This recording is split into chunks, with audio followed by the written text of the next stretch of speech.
بسم الله الرحمن الرحيم نحمده ونصلي ونسلم على رسوله الكريم أما بعد عن عمر بن الخطاب رضي الله تعالى عنه قال كان النبي صلى الله عليه وسلم قبل رمضان خطب الناس فقال أيها الناس أتاكم شهر مبارك شهر رمضان فشمروا له وأحسنوا نياتكم فيه وعظموا حرمته فإن حرمته من أعظم الحرمات عند الله فلا تنتهكوا فإن الحسنات والسيئات تضاعف فيه أو كما قال عليه الصلاة والسلام. سیدنا عمر بن خطاب رضی اللہ تعالی عنہ سے مروی ہے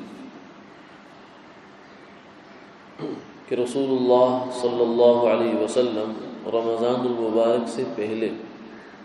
لوگوں سے خطاب فرماتے تھے، خطبہ دیتے تھے، جس میں یہ فرماتے تھے کہ اے لوگو، تمہارے اوپر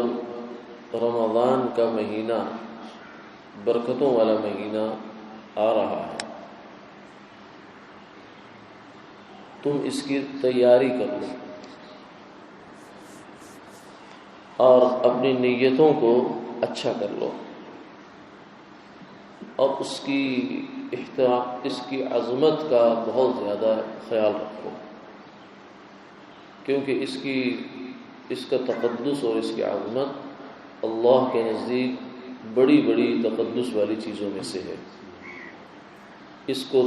توڑو مت، اس کو پامال مت کرو، کیوں کہ اس مہینے میں نیکیاں اور برائیاں دونوں ہی کئی گنا کر دی جاتی ہیں۔ اس حدیث مبارکہ میں کئی باتیں ہمارے لیے سمجھنے کی ہیں۔ ایک تو یہ کہ سرکار دو عالم صلی اللہ علیہ وسلم کو رمضان المبارک کا اہتمام رمضان سے پہلے ہوتا تھا، بلکہ آپ کا انتظار تو بہت پہلے سے شروع ہو جاتا تھا، رجب سے ہی آپ دن گننا شروع فرما دیتے تھے، لیکن بالکل رمضان کے قریب آ کر تو آپ صحابہ کو بھی متوجہ فرمایا کرتے تھے کہ اب مہینہ آ رہا ہے، بلکہ آ چکا ہے، اس لیے اس کے لیے تیاری کر لو۔ تو یہاں اس حدیث میں تین چیزیں آپ صلی اللہ علیہ وسلم نے امت سے رمضان المبارک کی نسبت سے مطالبہ فرمایا۔ پہلی چیز یہ ہے کہ تیاری کرو، جسمانی بھی ذہنی بھی، اپنی مصروفیات کو کم کرو، اپنے تعلقات کو محدود کرو، مختصر کرو، اور اس کے بعد اپنے گھر کے جو اوقات ہیں، فرصت کے اوقات ہیں، تنہائی کے اوقات ہیں، ان کو بھی گناہ سے اور غیر ضروری مشاغل سے یکسو کر کے آزاد کرو۔ اور دوسری چیز یہ فرمائی ہے کہ اپنی نیتوں کو اچھا کرو، یعنی رمضان کا مہینہ آ رہا ہے تو روزہ کیوں رکھنا ہے اس میں میں نے تلاوت کیوں کرنی ہے، اس میں صدقات خیرات کیوں کرنی ہے، یا اس میں اور غم گساری کیوں کرنی ہے؟ وہ اس لیے کرنی ہے کہ تاکہ میرے اللہ مجھ سے راضی ہو جائیں، اس لیے نہیں کہ لوگ یہ سمجھیں گے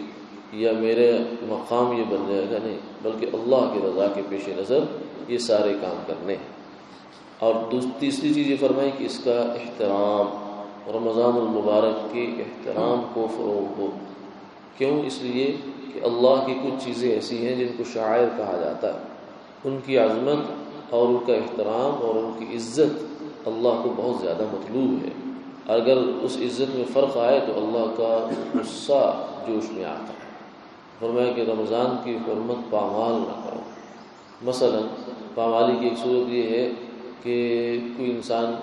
سڑکوں پر لوگوں کے سامنے، چاہے وہ عذر والا ہے،